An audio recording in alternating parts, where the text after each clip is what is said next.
Well, hello. I got here through a rain shower today. Things are still quite odd. I seem to be saying this every single time I see you. It's nice to see you, by the way. Hello. Well, some of the pixies came back to our realm the other day to help clear up the mess they made.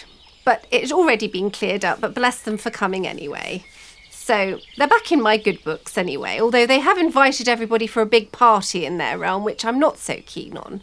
I'll probably give that one a miss and leave it to the younger fairies to do. Goodness. The weather has seemed to have got quiet in our realm. The sort of quiet that's quite eerie.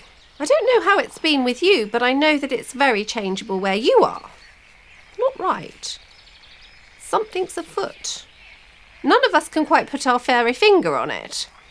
Anyway, when we last left Thimble, she was wandering through the wonderful opulent opals with the Lunakai. Leaf. What a beautiful creature. We should probably find out where they are. I do tend to waffle on, apparently. Yes, you. Although I shall miss you when this story is finished. Yes, I'll miss you. In this episode, I think I'll tell you a bit more about the Lunakai and how they came to be so rare. The Lunakais were majestic, mystical creatures with strong magical abilities, although few ever felt the need to use their powers, and much like Elvian magic, it was always in keeping with the nature around them. Their strong wings enabled them to travel long distances in short amounts of time, and they loved nothing more than flying high and playing in the fluffy clouds together on a warm spring day. They would have one mate for life, and their herds were made up of many family members. Peaceful in their own lives, it had never occurred to them that the other creatures they had welcomed into their lush grasslands would ever do anything to harm them.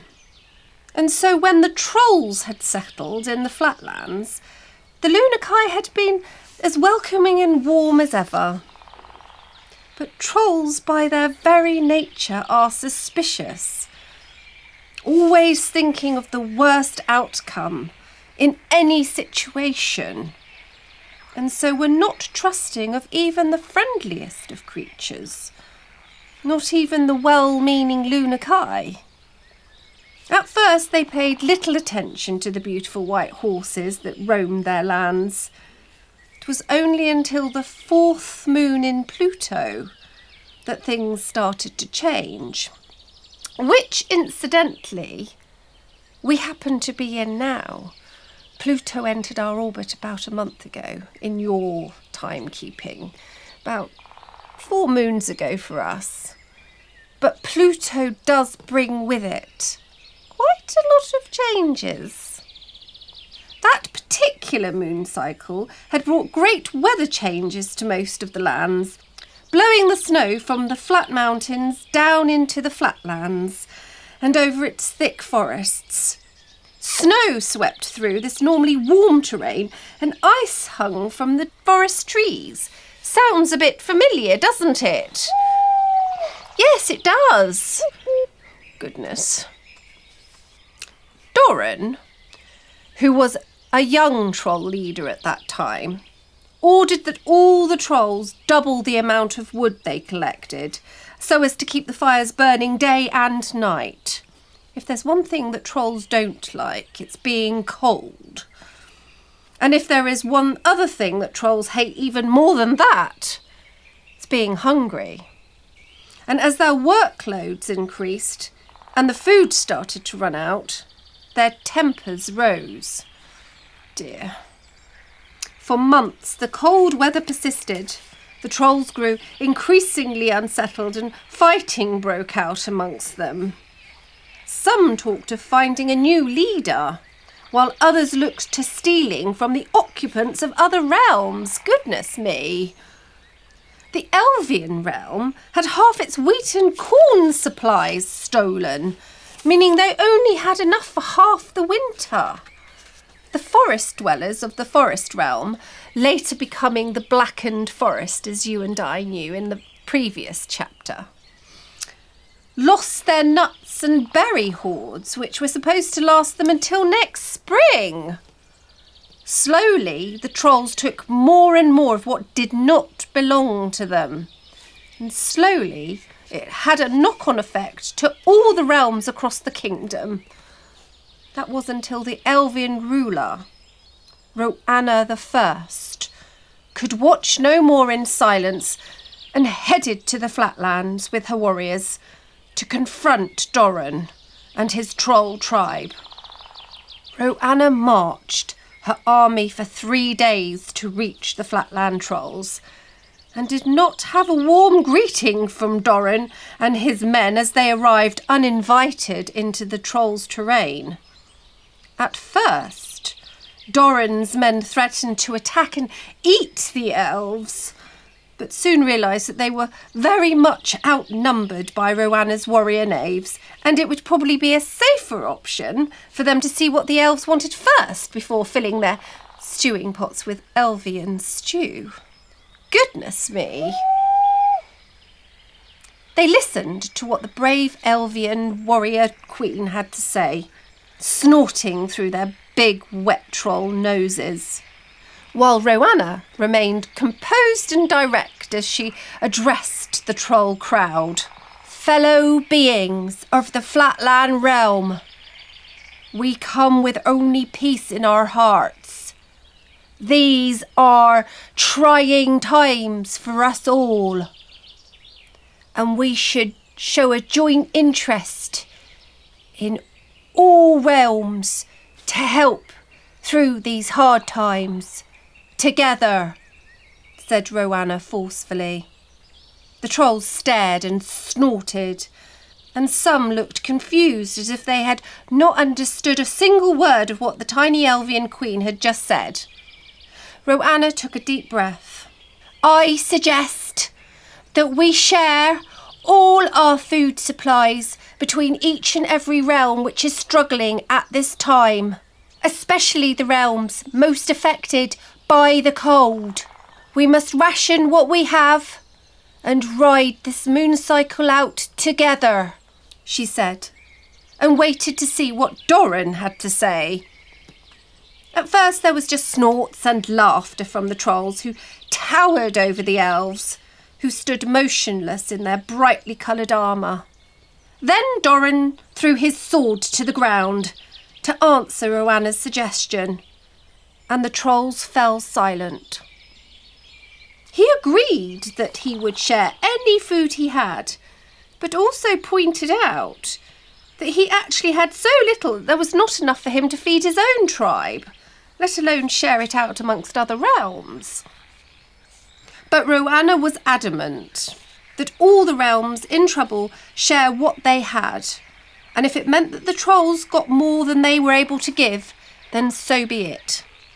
And so, on the 45th day of the moon in Pluto, a treaty was drawn up between all the beings in the realms as far and wide as the Elvian queen could travel, and everyone believed that that would be that. However, no one had anticipated the devious minds of the trolls, and no one even noticed anything was wrong until it was far, far too late. Yes, I know. No one could have even imagined what occurred next, as it was so terrible that no one could have even thought it. Such a terrible, terrible thing, so devious and so awful that it would change forever the peaceful lives of the Lunakai. For it was one day brought to the attention of Roanna that many of the Lunakai were vanishing without trace. Family members from herds would leave their group never to be seen again. Some would vanish overnight, whilst others just never returned from trips to the River Org to drink or bathe. Slowly their tracks were retraced, and tracking crows were flown to find answers. And then the terrible, terrible truth was revealed. Doran and his men had been stealing the beautiful horses for their stewing pots. Goodness me! So outraged were the Elvian people, and so horrified that such a crime could take place, undetected for so long, that they built a huge wooden fence around the bottom of the opals which led into the flatlands, in the hope that the trolls' horrendous attacks would end. Many of the Luna Kai fled to other lands, and the ones who remained, including Leif and his lifelong mate, Willa, lived their days in fear. Very slowly, the Luna Kais continued to decline in numbers. No one could ever be sure if it was because they had fled after years of living in such fear, or if they had ended up in the cooking pots of the greedy trolls. Do hope not. It was only when Leif awoke one morning himself to find that Willa had vanished without trace that he believed that the only beings that could be responsible for her disappearance were indeed the treacherous trolls. For Willa had never left Leif's side in all the moons they had been together. And from that day on, poor Leif was never the same again. Now the happy lives of the Luna Kai are only found in old manuscripts. Such a terribly sad tale for Thimble to hear on the last part of her journey through the opulent opals. But I suppose also a very important tale for her to hear, as it probably gave her some idea of what may lay ahead for her in the flatlands. I mean, honestly, yes, all right. I'll carry on reading. Sorry. I do get distracted, but I do worry. The following morning, the sun rose high in the sky. Thimble and Leif had set off early so as to reach the flatlands before dusk, and they managed to reach the huge wooden fence, the one left behind as a painful memory from Roanna's reign. Yes, I know they know that. Goodness me! Long before noontime that morning, the timber of the fence looked weathered and worn. Many plants had adopted its slats as their home and covered the frame in climbing vines. It looked as though it had always been there. But of course we sadly know otherwise. Leif paused at the edge of the hillside, which overlooked the last few yards of the opals, with a solemn frown. "I will leave you here, fairy girl. The flatlands lie just beyond that wooden wall, but I won't go no further. Farewell and stay strong, fairy girl. May you always be safe, my friend." And he bowed his head as he took a few steps back to the path. Thimble could see the fear in his eyes and thanked him for showing her the quickest way through to the other side of the opals. But before she could even say goodbye, Leif had turned on his heels and was gone. It didn't take long for Thimble to find a gap in the ancient decaying wooden wall to climb through, and soon she was out of the heady atmosphere of the oxygenating air of the opals and standing in a much cooler, colder atmosphere. It was darker there altogether. Thimble had made it to the flatlands. Now all she had to do, of course, was find Blossom to complete her task, which she also knew was going to be a lot easier said than done. Oh, well, those are the calling birds. I'm not going to say it again, but they do come around rather quickly, don't they? Goodness. So we leave Thimble at the end of this chapter, probably closer than she's ever been to finding Blossom. Probably the closest danger she's ever been as well.